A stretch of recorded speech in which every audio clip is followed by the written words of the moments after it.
KDD أسرار المطبخ.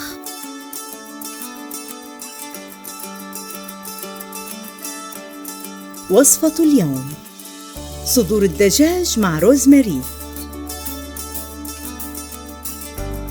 المقادير: 6 قطع صدور دجاج منزوعة الجلد والعظم، ربع كوب دقيق، 1 ملعقة صغيرة ملح، ربع ملعقة صغيرة فلفل أسود، 2 ملعقة كبيرة زبدة KDD، 30 ملي زيت نباتي، 1 حبة كبيرة بصل شرائح،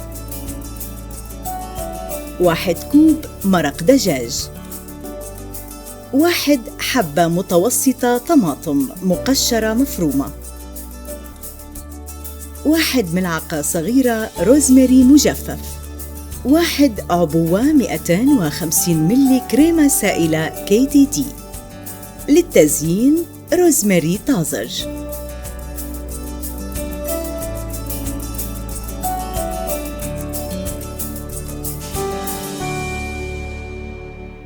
طريقة التحضير: في طبق صغير ضعي الدقيق والملح والفلفل، أضيفي صدور الدجاج وقلبيها على الجانبين إلى أن تتغطى جيداً بالدقيق.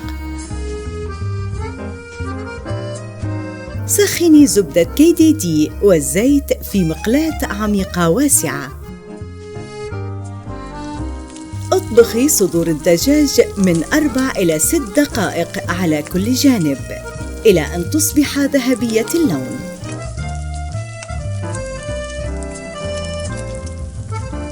أخرجيها من المقلاة وضعيها جانباً.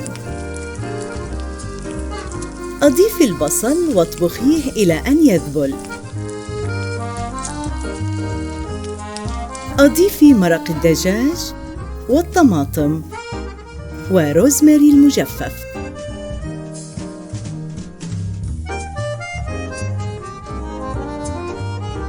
دعي الخليط يغلي ثم أعيدي صدور الدجاج.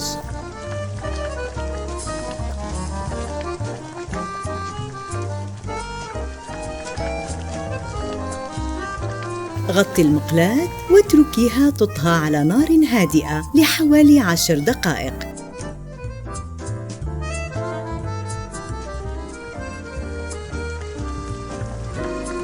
اسكبي كريمة KDD واطبخي إلى أن يصبح الخليط سميكاً بعض الشيء.